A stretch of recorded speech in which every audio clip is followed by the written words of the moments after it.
Hello everybody, this is Laird of Cotton, and I'm here to make a video called My Philosophy on Knowledge. This is a reply video to Venomfangx's video called Refuting Atheistic Naturalism, and I gotta say, it's pretty bad for the most part, but I'm gonna go into that. I gotta say first that I was first attracted to Venomfangx through a guy named Thunderfoot. He's on YouTube. Fantastic guy. I bow to him. I love him. I subscribe to him. He's fantastic. And he rips this one guy, Venomfangx, new asshole. I love it. He's great. So, watching all of those videos, like Why Do People Laugh at Creationists, I had to go and see what Venomfangx was all about. So I got to see the videos for myself, and most of it was crap. Hated it. But I did come across this called Refuting Atheistic Naturalism, and I was surprised. Some of it was crap, but actually some of it I agreed with. When he talks about how naturalists can't know absolutely the nature of God, and I'll go into that. So I agree with that part, but I also say that he is using his own line of reasoning, refuting the naturalists, to refute himself. I'll go into that here in a second. So here's my philosophy of knowledge in a nutshell. Very easy, quick to understand. I'm stealing this from set theory, by the way, from logic. Everything in set B is contained in set A. So what that means is that if we know everything about set A, then we know everything about set B, since set B is a part of set A. But if we know only everything about set B, we can't know everything about set A, since there's, that there and that there that we don't know about. We only know set B. So my philosophy of knowledge, in a nutshell, is that the only way to know everything about a set is to go beyond it just a bit to see what contains it and know that. If we know what is here, then we know everything about this. Alright? But as long as we stay here, we're not going to know absolutely everything outside of it. So, huge plagiarism from set theory, but it's not plagiarism if you, explain it. I'm calling it my philosophy of knowledge. So anyway, Venomfangx indirectly subscribes to my philosophy of knowledge. Yeah, you can't use set B. You can't use set B to describe set A. And here it is. He goes up and he draws a circle in the snow, and he says, here's the planet Earth, and here's God outside of the universe. He's saying you can't use anything in this universe to describe God, because it's basically set B trying to describe set A. Impossible. Another way of putting it, he's directing this at the naturalists, is this. Naturalism is an abstract that we have created in our heads, and so we were able to speak it out of our mouths or put it onto paper, and so it's now in our universe. Naturalism is. And so naturalism, it's not only a subset of the universe, it's also a subset of whatever. God. Whatever. So naturalism can't possibly describe God. Absolutely. Because it's basically set B within set A. That is all of Venomfang's argument. You can't know it absolutely.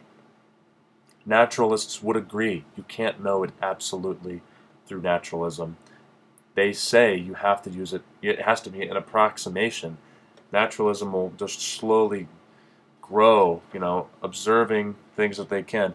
And they don't even seek to describe God, since, that's impossible according to them. They can only use their five senses. So they can use their five senses to describe or to observe the universe, and through that they can expand their knowledge of the universe or what they can see. But even then, naturalism can't know absolutely the nature of the universe. Absolutely is the key word here, where they know everything about it. but they can observe patterns and speculate and make approximations. And you know what? That's all naturalism is, and that's pretty damn good. It makes a lot of advances. It helps a lot of people. It saves people's lives, like Thunderfoot says. And it's useful from a utilitarian standpoint. Naturalism has its place. You know, it can't talk about the nature of God.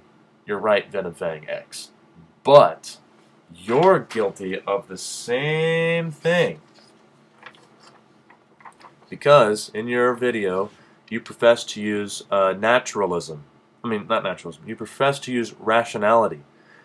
Well, rationality is bigger than naturalism, and it contains that you can be a rationalist without being a naturalist. You can be like here, which is where you say you are. That's fine.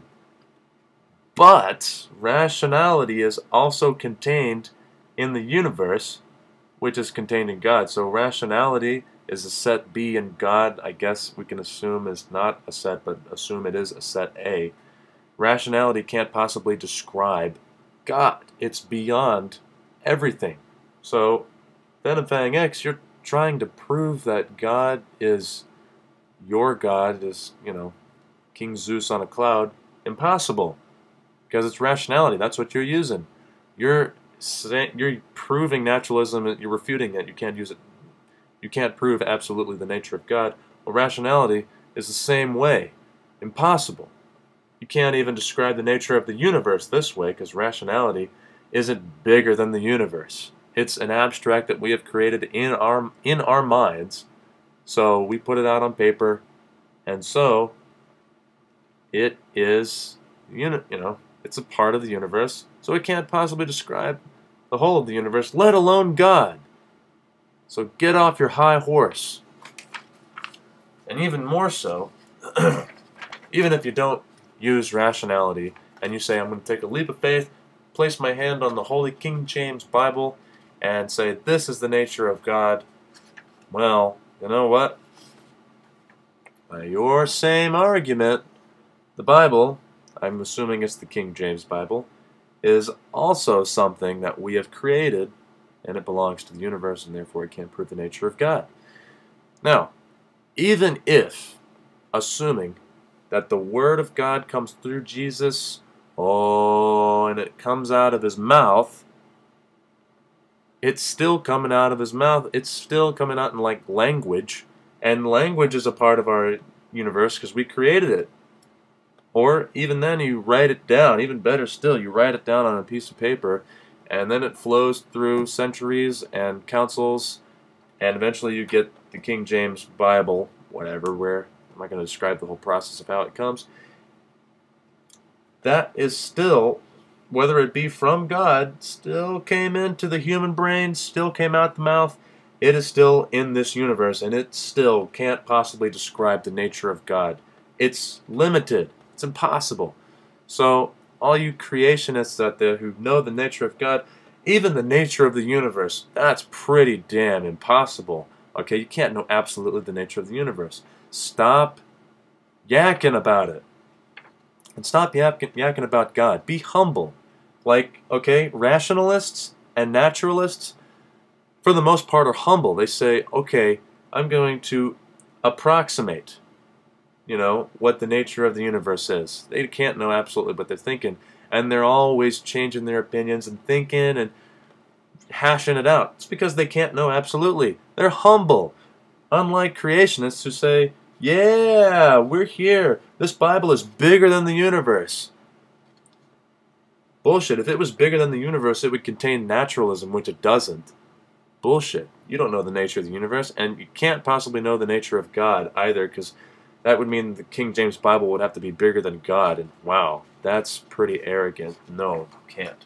So, there it is, my philosophy of knowledge. Take that, Venomfangx, and Thunderfoot, you rock, buddy. Kick some more ass.